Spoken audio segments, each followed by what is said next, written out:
Thanks everyone for joining us. Good evening and welcome to the Book Club of California's online program titled Celebrating People's History. My name is Kevin Kosick and I'm the Executive Director of the Book Club of California, and it's my pleasure to welcome you tonight and host the program. For those of you that are new to us, the Book Club of California is a nonprofit member and donor supported organization that is dedicated to preserving and promoting the history of the book and the book arts. Oftentimes, we do that with a focus on the literature and the history of California and the West. Now, the book club publishes limited edition books, a scholarly journal called the Quarterly Newsletter, and keepsakes.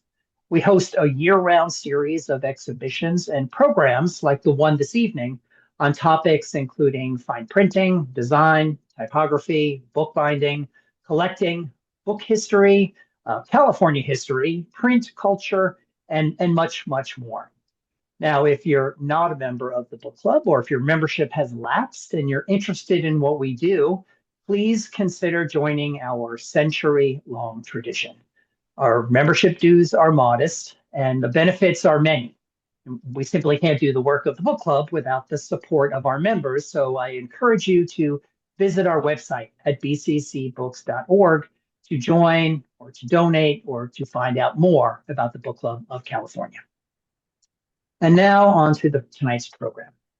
Tonight's program is titled Celebrating People's History, and our speaker is Josh MacPhee. Now, Josh MacPhee is a designer, artist, curator, and archivist. He is a founding member of both Just Seeds Artist Cooperative, a Pittsburgh-based group of artists that believe in the transformative power of personal expression in concert with collective action. And he is also a founding member of Interference Archive, a Brooklyn-based public collection of cultural materials produced by social movements.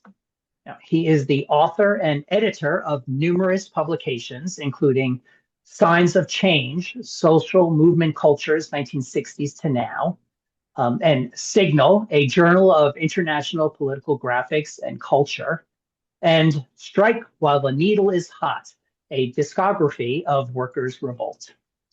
He has organized the Celebrate People's History poster series since 1998 and has been designing book covers for many publishers for the past decade. And tonight, our speaker will talk about the Celebrate People's History poster series. The Celebrate People's History poster series is an ongoing poster publishing project, which has included over 75 artists and writers, produced over 100 printed poster designs, and been displayed in classrooms, community centers, and union halls around the globe.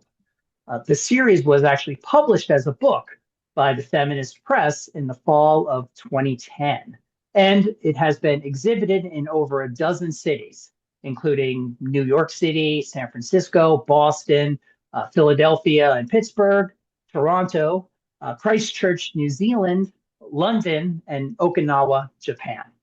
The series has also been used as part of public school curriculum in both Chicago and New York City. Now, if you have questions for our speaker, you can use the chat and the Q&A function in Zoom. We will have time for a conversation with our speaker at the end of the presentation, and I'll curate the topics from the chat and the Q&A. And now, let me turn over the controls and the screen to our speaker. It's my pleasure to introduce Josh MacPhee. Josh, it's all yours. Thanks, Kevin. Hi, everyone. Welcome. I'd like to thank Kevin and everyone at the Book Club of California for giving me this opportunity. I'd like to thank Mehdi for setting this up and making the connection. And I'm excited to be here. And I'm excited that you're all here. I've been working on this project and curating this poster series now for almost 30 years. So it's always nice to sort of dig back in and think anew about where it came from and where it's going. As Kevin mentioned, the posters have been collected in the book of called Celebrate People's History by the Feminist Press. This is actually the second edition. It originally came out in 2010, and then we updated it because the posters do keep getting produced with the second edition in 2020. So here's on the left here is the first one, and on the right is actually a South Korean edition that came out in about 2015. So it's also been translated, and a lot of the posters are actually in multiple languages, which we'll get into. And then, in addition, just I think maybe I was over preparing for the idea that I was talking at the book club. There have been other kind of codex versions of the project, and one of them is these portfolios that I produced in very limited edition of the first 100 posters and then the second 100 posters in the series, which are these 11 by 17 posters stacked with list and colophon that are hand letterpressed in um, hand produced boxes with embossed graphics from the posters on the covers and spines. And these sets have been available from Booklyn, which is like Brooklyn, but without the R, booklyn.org, who sells them to the educational market. So sets of these posters are getting into educational institutions around the country and around the world. And that also helps to fund the production of more posters. So before I get too deep into the posters themselves, I'm going to go back into some of the thinking that went into where this project came from. So in 1997, 1998, I moved to Chicago, Illinois, which at the time was the largest city that I had ever lived in. And I was at the time a budding street artist and graffiti writer. And I was making graphics and artwork for different social justice organizations and movements, but I was also really interested in figuring out how to get that kind of work up on the street. And so the street was very much like, and the urban space was the space that I was thinking in, that I was thinking through how ideas are represented, how people receive ideas, things like that. And the thing that I was really kept hitting up against was this idea that under capitalism, we live in this sort of reified or ever existing present where we're told that everything the way that it is right now has always been and always will be, that there's no difference. It's just like we're just in the now, and it's like this crazy circus house mirror of just the present infinitely reflecting itself.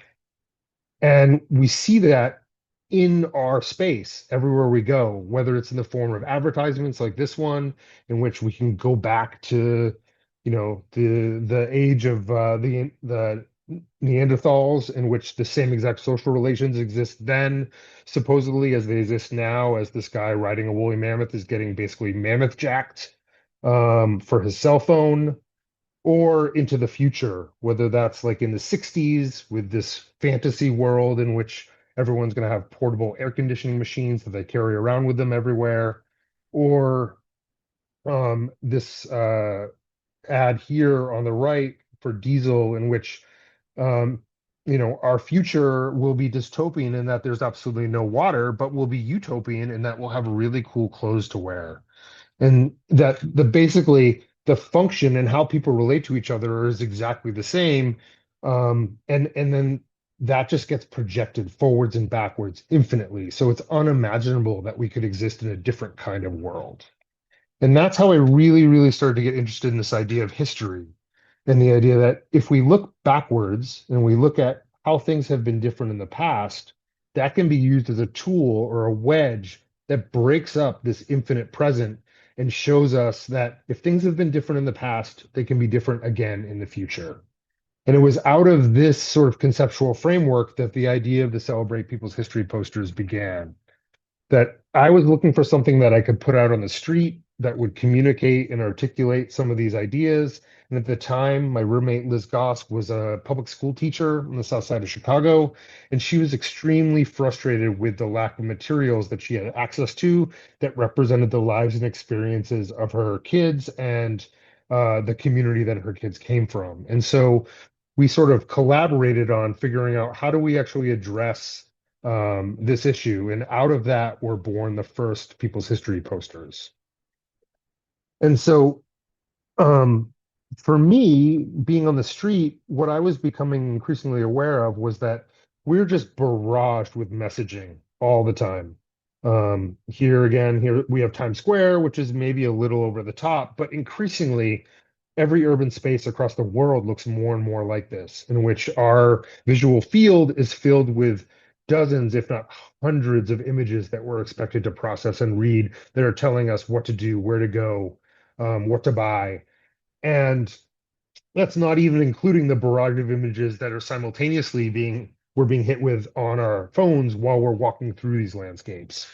So on the one hand, we have this sort of intense commercial dense, image dense reality that we have to filter through at all times. And then on the other hand, we live in a policed space in which we're also barraged with signage that's telling us basically what the rules are in any particular space.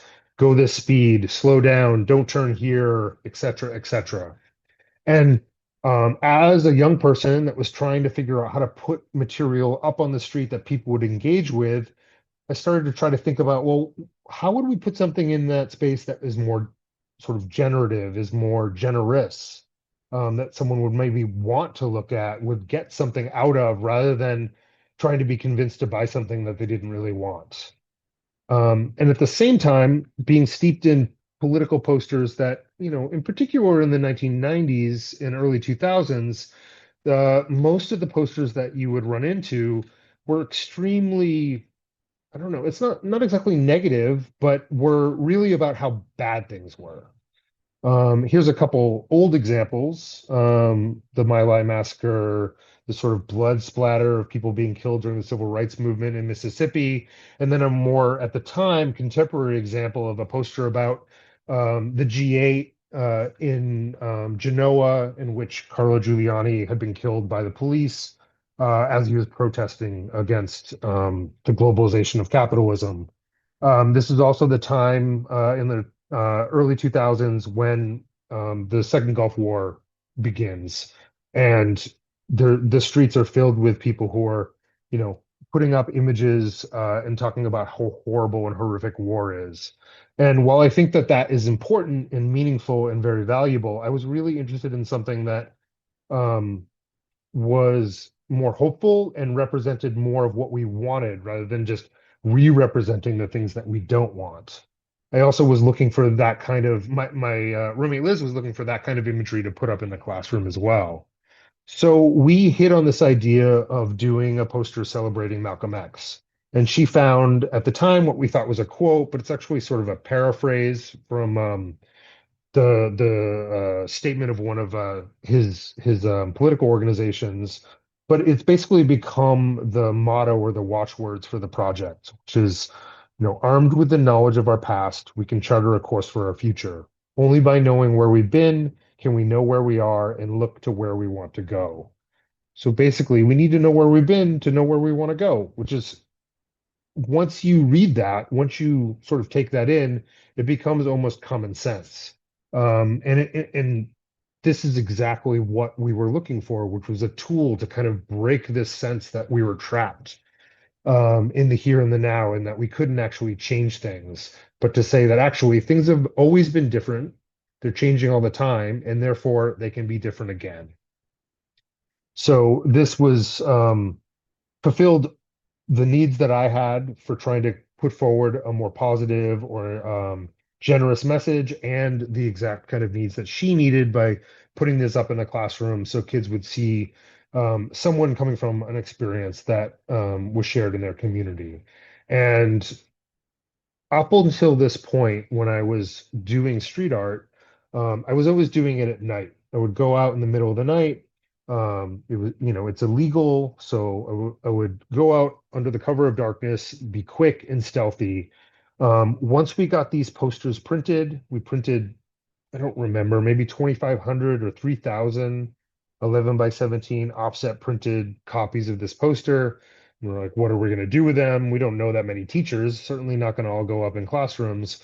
So we had a friend that grew up on the west side of Chicago, and he took us out to his old neighborhood, and we went with a crew of, young anarchists and other activists, and we started putting them up on the west side of Chicago on these streets that, for the most part, the only thing that was up, I mean, this is 1998, most of what was up on the street were old liquor advertisements, things that were targeting and exploitational really to the Black community. And so we started putting these posters up, and people were coming up to us and saying, "Oh, I love Malcolm. Can I have one? Oh, I want to help you put them up." Um, you know, grabbing the brushes and putting them up on the street. "Oh, can I get one of these for my son? He's really into Malcolm X." So this was this like epiphany to me, like, oh, I don't have to do this in the middle of the night. If I'm actually putting stuff up that people are interested in, then I should do it in the daytime so that I can actually engage with and talk to people while putting the material up. And so that launched, for the first decade or so of the project, a crisscrossing of the country, putting posters up in the street, in cities and even in some rural and semi-rural areas across the US, into Canada, sending packages of posters for free to anyone that offered to put them up anywhere in the world. And the posters are still getting put up here and there. It's not something that I spend an immense amount of time doing these days, but I do send them off to people still and get people who ask me if they can have posters to put up in the street. Um, Here's a couple more. The posters are small, so it takes a fair amount of them to fill a relatively large space. So it also became a way to explore how to create these large grids of posters, and to how to sort of put the posters in relationships to each other to tell stories. And when we first started doing these posters, it's 1998, and so it's hard to remember, but this is before the internet existed in anywhere close to the form that it exists now. And so the first handful of posters, I put a email address on. I had an email address. I didn't have a website. And then eventually, maybe 4 or 5 years in, I started putting a website on the posters. But one of the things that really was interesting is we started putting these posters up, and they had this email address on it. And it was the only thing on the street that had a feedback mechanism. And so people started emailing me, what are these posters? What is this about? I found this, in my neighborhood. It's cool. Can you tell me more about it? Can I get more posters? Or I totally disagree with the way that this history is represented. What's wrong with you? This is wrong. Like I directed some people to the artists, and they ended up having debates around, representations of history. It really opened up this public space to have discourse and dialogue around what our history is, who gets to represent it, what form it takes, which was not something that I actually had spent a lot of time a priori thinking about, but ended up becoming a really, really important part of the project. Meanwhile, on the pedagogical side, the posters were very quickly adopted by teachers, everything from elementary school up through university classes, as not only classroom decoration, but as pedagogical tools to talk about history, and as aesthetic tools to talk about printmaking, how to make images in certain kinds of ways, how to make artwork about something that you care about. Um, all the original posters, really for the first 20 years, all the posters were printed in duotone. So it's, an offset printing technique that doesn't really get used very much anymore because it's cheaper at this point for most presses to print in four color process, CMYK. So the posters sort of were interesting and unique because they were all done in this simple color palette. Each one, the color palette was different, but the palette was two colors on a colored paper. And so that became a popular assignment with art teachers. Make a poster about something that you care about in history that's just two colors on a piece of paper. Here are some student posters that got produced that haven't actually been printed and put into the series. And I actually am just realizing that the one here on the right is Cesar Chavez. maybe I should take that out. Thankfully, that didn't get printed as part of the series, but then that also raises really interesting questions about history and how we represent it and how our understandings of history change over time. You can see like this Black Lives Matter poster is done clearly in a digital format. This poster in the center for Val Phillips is hand collaged with handwriting on it, and then the one on the right is block print. And at this point, a significant number of posters have actually been made by students of all different um, ages, and that's one of the things that's really interesting and exciting to me about the project is that I did the first couple posters, but then I started inviting basically anyone who was interested to make posters. And basically, the assignment was it has to be 11 by 17. It has to be vertical or portrait in orientation because I was wheat pasting them and I wanted to be able to do these nice grids. It has to be about something in history that you think should be celebrated, but has been largely been ignored by mainstream history or even purposefully buried. And it has to say celebrate people's histories somewhere on the poster. And then that was the limit. And then anyone who wanted to could make a poster. And so some of the posters have been done by people with highly successful gallery careers in the arts, and other posters were made by high school students and very well could be the only mass-produced piece of art that they've ever made in their lives. And one of the great things is when you have a huge grid of these posters up in an exhibition, different people gravitate to different posters, and sometimes the ones that are the most popular are not the posters done by the successful gallery artists at all, but they are ones done by high school students or young activist artists that were just starting out when they, made their first poster. This Stono Rebellion poster that's on the screen is a collaboration actually from artist and organizer Russell Howes, who's in the Bay Area. And the artist actually, at the time that the poster was made, was in the Montgomery Federal Prison Camp in Alabama. And you can see from the images on the side that the drawing was done on multiple pieces of paper that had to be cut up so they could fit in envelopes, sent out of the prison in separate letters, and then reassembled outside so that they could be scanned and then made into the poster. This is the another one of the early posters that I did about John Brown, and this is another great example of how, for me, the series was about, not only about unearthing kind of histories that we didn't learn enough about. And I know that I certainly didn't learn a lot about John Brown when I was in high school, but also detorning the parts of history that we do learn that maybe aren't actually representative. And I had been doing research about John Brown in the mid to late 1990s and found this incredible Henry David Thoreau quote about how, anyone who's shocked by the death of slaveholders in reference to John Brown and in his campaign against slaveholders, they should be more shocked of their existence and their maintenance of slaves. So here we have the person who's held up to almost every high school or middle school, even public school student in the United States as being the father of nonviolence, articulating that violence is completely justified um, in the struggle to end slavery. Blew my mind. So I was like, well, let's put this out on the street. Let's see what this does. Let's open this up to dialogue. And you can see that, I originally cut a stencil and then I carved a block. And, in the 90s, me and a lot of my peers were coming out of a much more kind of punk or DIY aesthetic. So a lot of the posters have a real printmakerly quality, but the intention from the very beginning was mass distribution. So even though the posters had graphics on them that were originally produced as relief prints or screen prints, hand collages, stencils, spray paint stencils, things like this, they were all offset printed in large quantity with the idea that they could go as far as wide and as cheaply as possible. Here's a little video of them being printed. So, these are not art objects in any traditional sense, even though they're clearly artful. The idea is to get as many as possible out into the world. Here are pallets of them being delivered to the Just Seeds headquarters in Pittsburgh.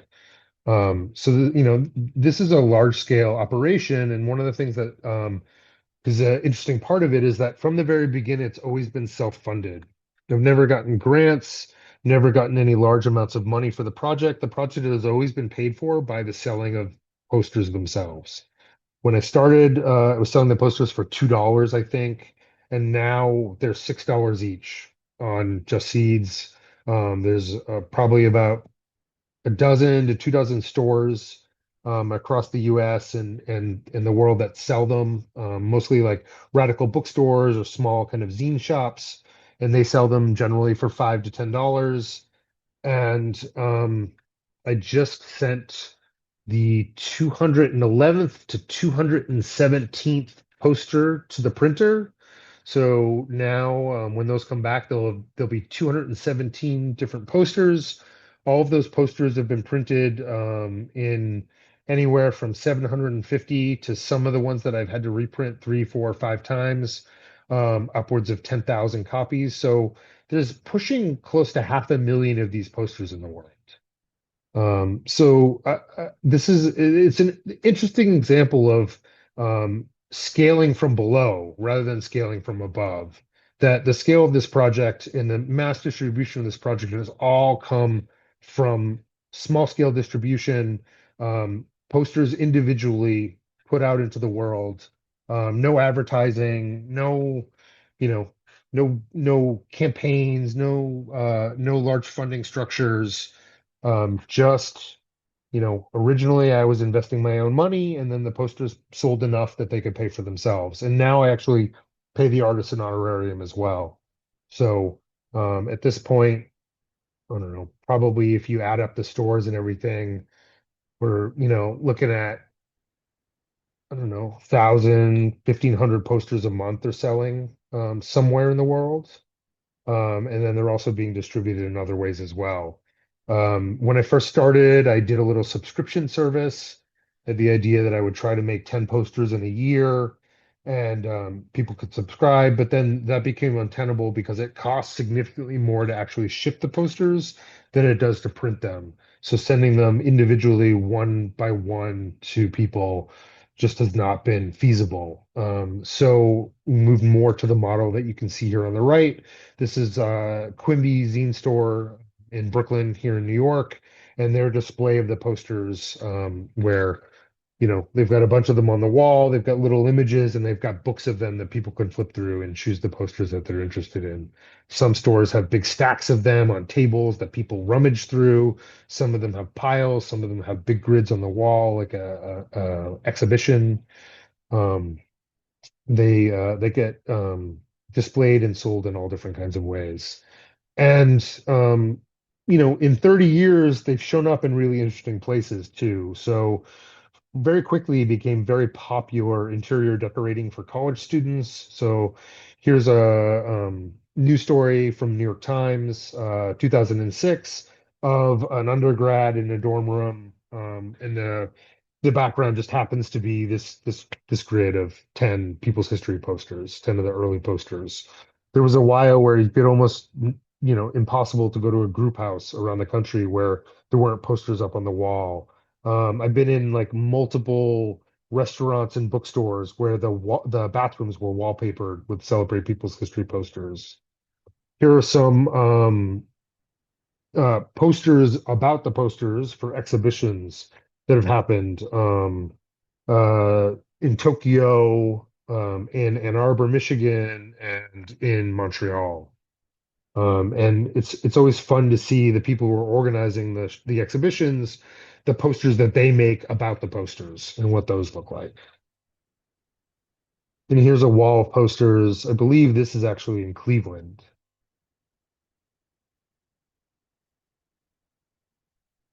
And you can see that even though um, all the posters are the same size, they all have the same basic um, structure, very toned down color scheme.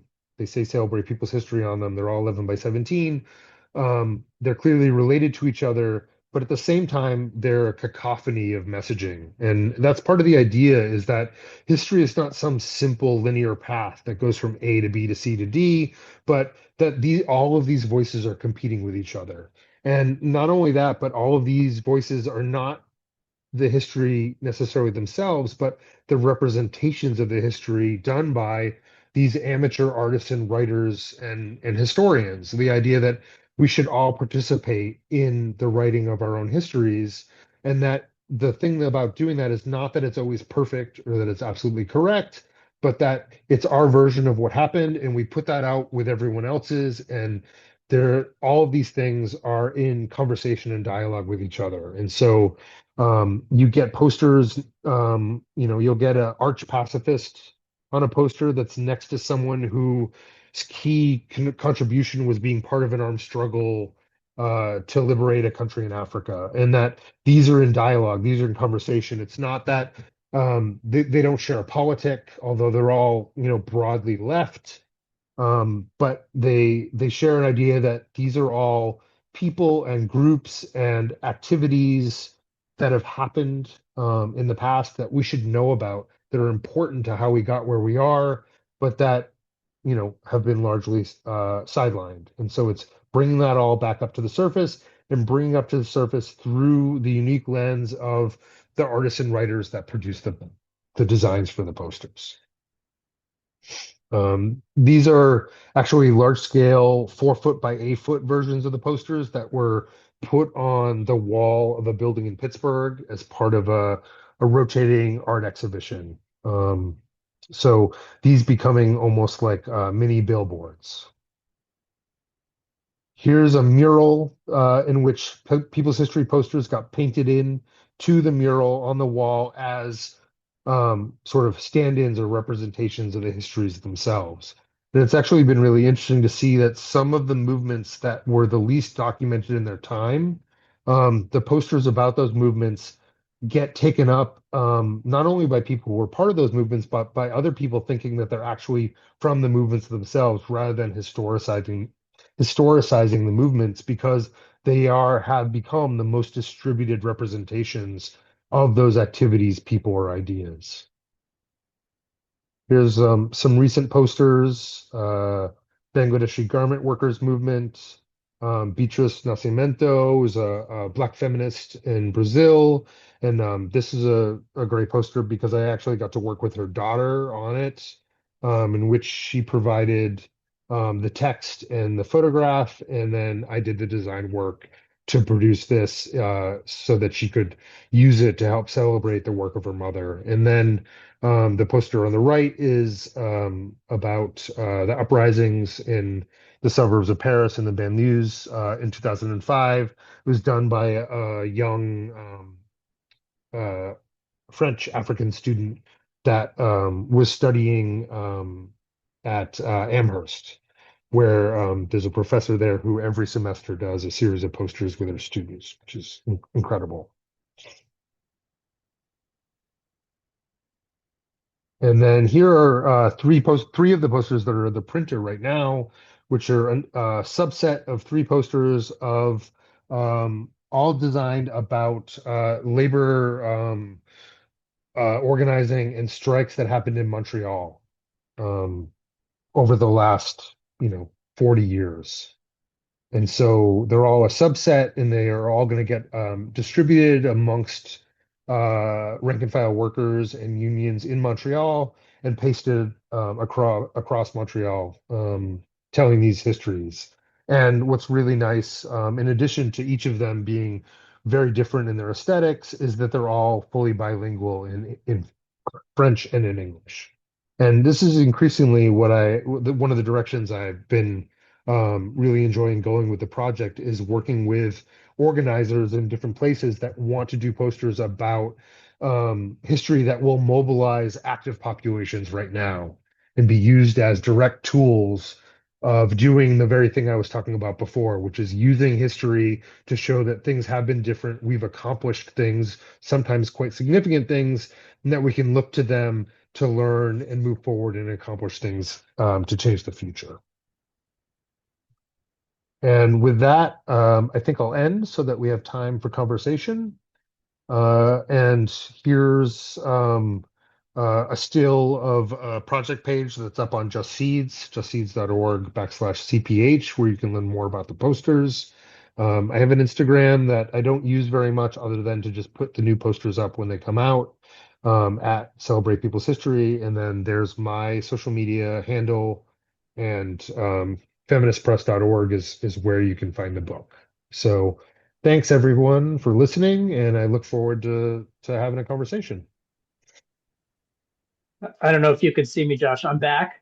I'm going to I leave. Let's can. leave this. Let's just leave this slide up for a minute in case anybody wants to capture any of these websites or social media channels. I've been to all of them, just so you know, and checked out what is happening on each of them. We've got some great questions and comments in the chat and the Q&A. I'm going to pull them out. And we'll have a little conversation about it. But if you're out there and you have a question or a comment that you want to put in the chat and Q&A, now is the time.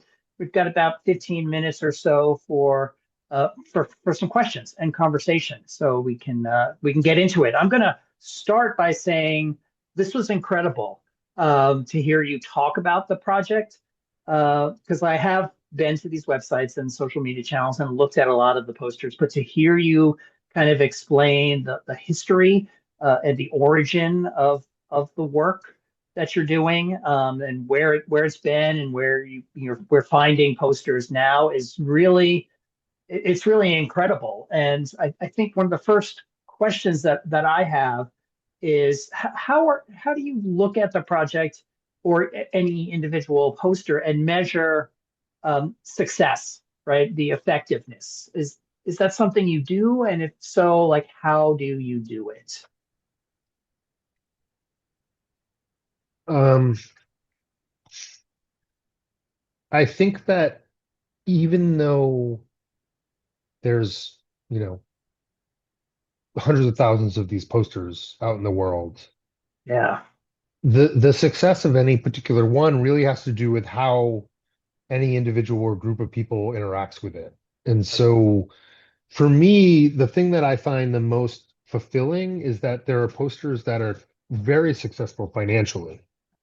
Mm, That I think, as I said, I've done 4 or 5 different print runs. There's 10,000, 12,000, 15,000 copies of some of the posters circulating.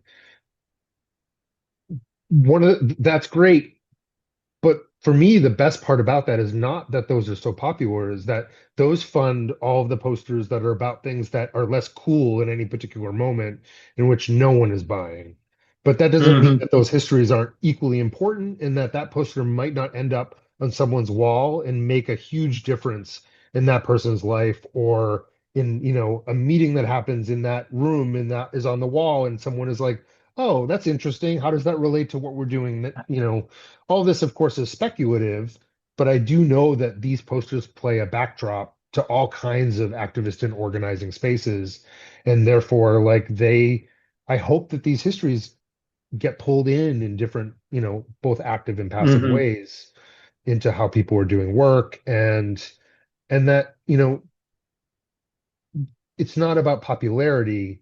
And in fact, the popularity part, what makes that successful is not, um, the popularity part, but that it supports everything else.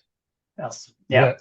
That, I can do a poster about, Malcolm X, for instance, that everyone knows and is comfortable putting on their wall, and that will pay to print a poster by an African feminist that no one has heard of before, and is just not as cool because it's a woman, hmm because it's from Africa, because it's outside of people's comfort zone. Um, that story is just as important as Malcolm X's. So the fact that one supports the other is part of how this whole project is kind of contingent on mutual aid of one form or another. Yeah, I didn't expect you to say like the sales of a poster were what makes it successful. I thought I think the fact that it's in schools, right, and in the Yeah. curriculum, and it's in dorm rooms, and it's making people think, and like you said, it's in the meeting rooms of activist halls where people are getting together to do things, and it's affecting and impacting people that weren't expecting to even come across the poster in the first place. That's just incredible. Lincoln had a great question. Are there some controversial posters that were submitted that were not chosen? And if so, like Oh, how did you handle that? How do you actually determine, since you don't print hundreds and hundreds of new posters, you're just doing three now, for example, or four now, or six. I guess six are at the printer mhm. now. How did you choose those six? Yeah. I mean, um, there are posters that I've turned down. Not that many. Usually I try to work with artists to develop the idea if Mm, it's not something that I think makes sense for the series. Um, a long time ago, someone proposed a poster about the LA, the LA rebellion in 1992, the LA riots. Um, and which there is a poster about that now, but at the time, the poster that they presented to me had a picture of Marx, Lenin, and Mao turning over a car and lighting it on fire. I'm pretty mm. sure that none of them were there. So I was like, I don't know if this like Oh exactly yeah. fits the um like this is it, it's I try, you know, the events and the people come out of very specific political trajectories, and some of those trajectories are sectarian. So it's not as if you can avoid or sidestep the fact that people have very different ideas of how social transformation works, and those ideas often come in conflict. But I want the representation to at least have some connection to what it seems to be historically accurate in terms of Hmm. what was going on and Sure. what was at stake. And the LA rebellion was not a Marxist uprising. It was an uprising, but not one that came out of um, Maoist thought. So it just seemed inappropriate. Also, a lot of people have wanted to do Martin Luther King, and I love MLK as much as the next person, but it just seems like he's one of the few people that doesn't need Need. a poster in the Yeah. series. Hmm. I mean, in hindsight, I'm not so sure that I would have, if I was starting it today, if I would include Malcolm X because it's become so ubiquitous. That said, I think the quote on that poster is really important and therefore, and is Mm. not the most quoted of Malcolm's, oeuvre. So there's definitely things I've turned down. There's posters I've helped artists work with. There's ones I'm not super happy with, but I thought it was important. I appreciated that the people who did it were trying hard, and I wanted to support them. So it's never been about any particular poster being exactly perfect. Mm. Um, if anyone wants to spend any time, they'll find all kinds of spelling mistakes and other errors. And then some of them have been politically controversial as well. One of the earlier posters was about Little Bighorn, and Mm. that when I brought up the kinds of email exchanges that were happening, there was a relatively conservative history teacher from the Dakotas who wrote in and said, I find this offensive and completely wrong. And ended Mm. up being in like a months-long dialogue with the artist about representations of the Battle of Little Bighorn, which I thought at the time was pretty incredible. Like, when does Yeah. that happen? When does something on the street spark that kind of dialogue? Yeah. Yes. So, Speaking of of when does something on the street spark that kind of dialogue? Did anything happen in the poster project around the pandemic? Did that drive any kinds of posters, or what about today's political climate? Is that driving kind of ideas for and submissions? I think that what's happened over time is that a lot more of the posters are connected to people in some way or another doing organizing. Hmm. Whether that's the Beatrice Nascimento and like her family trying to mobilize around her legacy and sort of Afro-Brazilian feminist thought, or whether it's these posters about strikes in Montreal and using them to help organize with rank and file workers today, that um, they there's still one-off posters where some young artist contacts me and said, these are cool, can I make a poster? And I'm like, sure, here's all you need to do, just send it to me. And Right. sometimes they do, but a lot more of the posters, certainly since the pandemic, if not even a little earlier, have more direct political kind of Mhm. import. Like a recent poster was done about the campaign to stop U.S.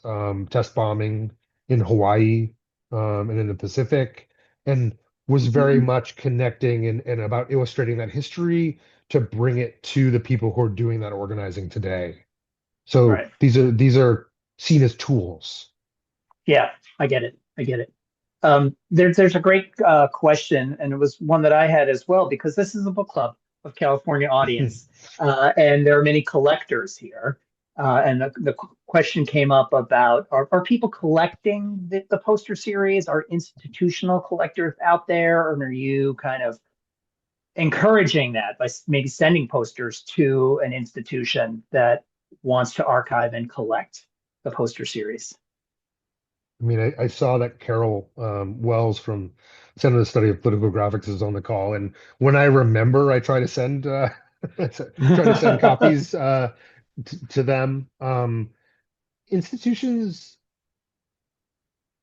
I don't know if they're when they're buying them from stores, if they're not buying them directly from me, I don't know, but they, I have sold pretty much sold out of most of these compiled sets that I've created.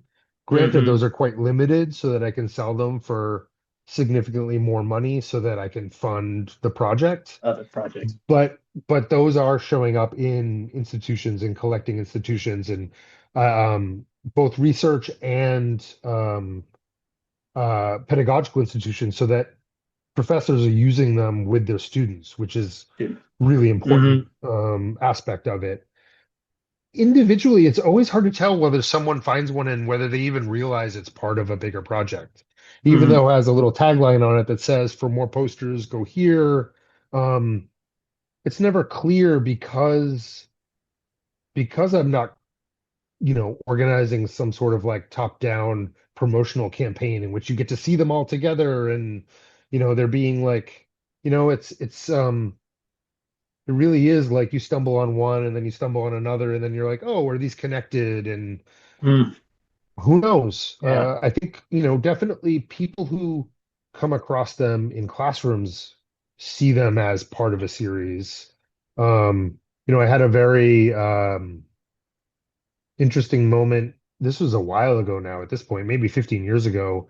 There was an exhibition of the posters in Chicago, and there was a young woman who was studying to be a teacher, and she said, I had a middle school teacher that had plastered the classroom with these posters, and it's part of what drove me to want to become a teacher and to Mm. become a history teacher was these posters. Nice.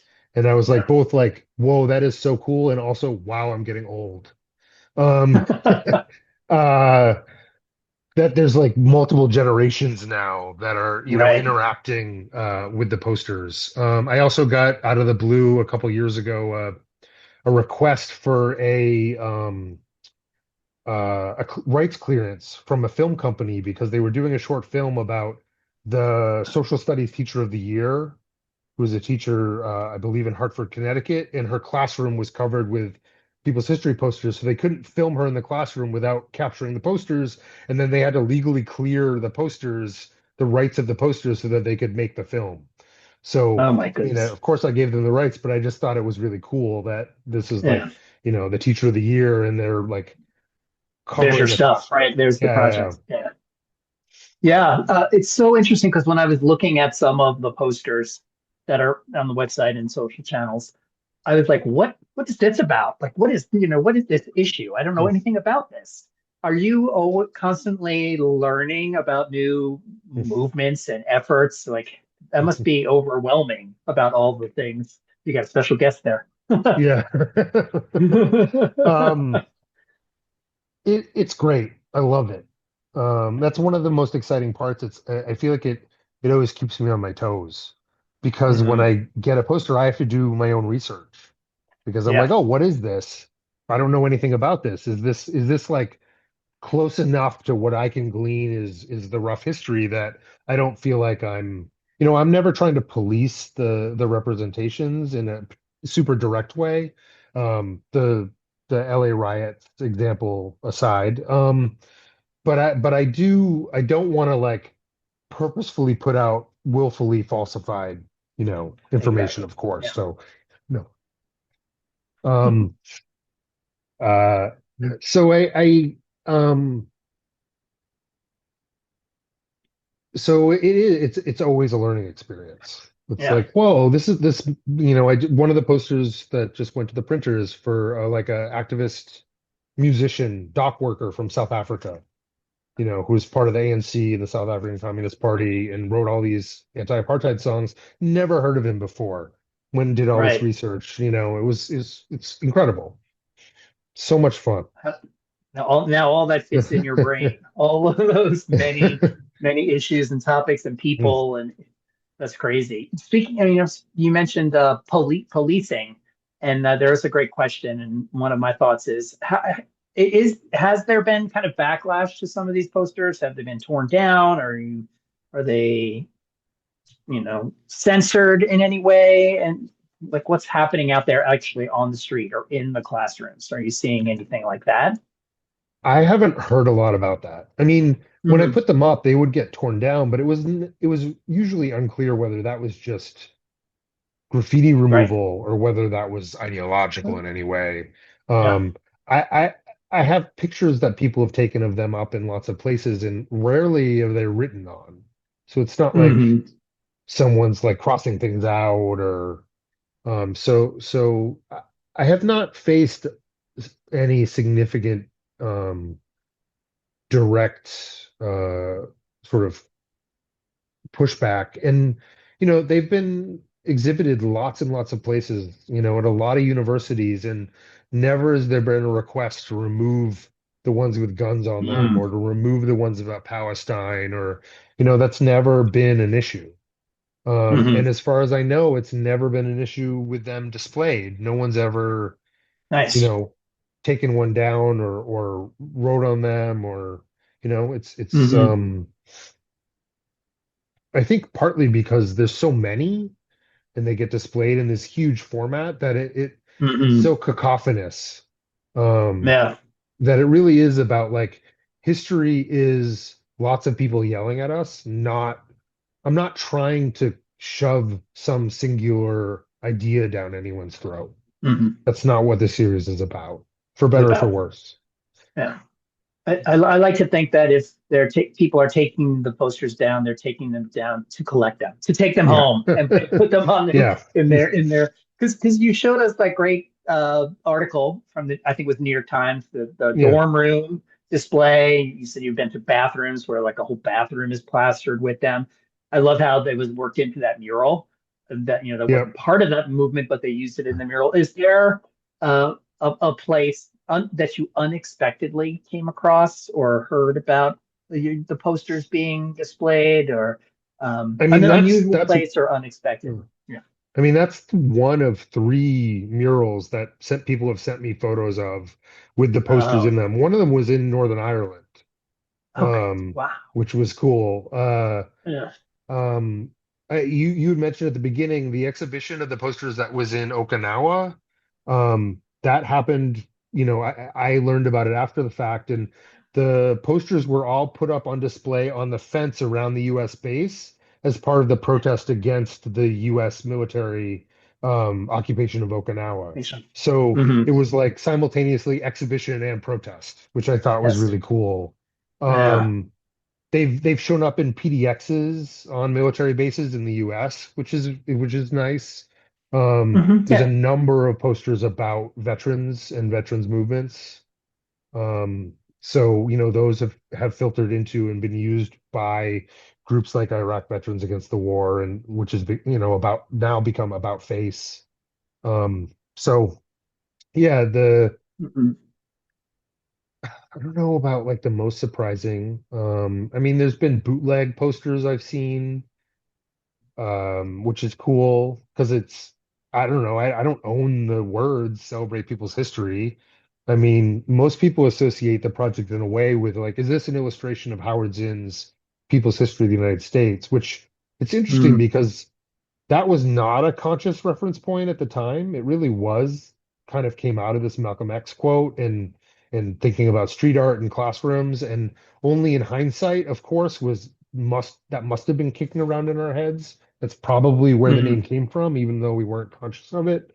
Um, but because, on purpose in a way, the name's so generic, like people have made all kinds of people's history posters. There was a Kansas um, People's History of Kansas micro series that an artist did that some of them ended up being part of I brought them into my series. There was a Southern Illinois People's History series that people did. I've seen clear kind of iterative work of, celebrate people's history with someone's right. portrait that was just like someone made a DIY photocopied poster that was, you Mm, know, in Vancouver or, in Melbourne or wherever. Um, mm, they've been translated into other languages and DIY kind of photocopied with the new language on them. It's always cool. I mean, for me, part of what makes work sort of powerful and have real life in the world is to sort of minimize ownership so that other people can mm, take ownership. And so, like, maybe I pay to print the posters and I organize them, and then each individual artist and writer combo or one of the, does the content. But the posters themselves, once they're out in the world, then people do what they want with them. And mhm. that's by design. So as we're at the top of the hour, so I'm going to ask the question that I like to ask towards the end is like, what's next?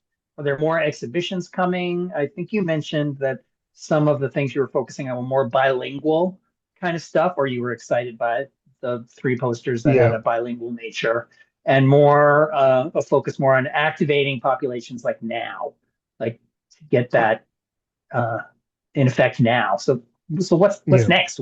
What's the big I future mean, look like for the project? part of it, I mean, I've always wanted it to be sustainable, and part of that means like not Mm, getting too far ahead, too far over my skis, so to speak. So, um, limiting how many I print based on what kind of money has come in from selling them, so that I'm not going into debt to make this happen, mhm, or that I don't need to figure out how to get some sort of external funding source, that would possibly come with strings attached or things like that. Um, anytime anyone contacts me about exhibition, I'm always happy to send exhibition copies out, to participate in getting them displayed in as many places as possible. I don't know if I really have some sort of grand vision that is about transforming it. I feel like it kind of does a good job as it is, and yeah, so it's says, about yeah, just keeping it going, getting as many more people involved as possible. I mean, there's been over probably 250 artists, writers, researchers who have been part of the making of all of the posters if you bring them together. And it's a fairly sizable community. yeah, Never mind the posters have been printed at four different print shops, all of which are, worker run, hmm, union. Now all the posters are printed at Community Printers, which is in Santa Cruz. Just kind of one of the last of the movement print shops that, started decades earlier and is still going. That's, worker run union shop.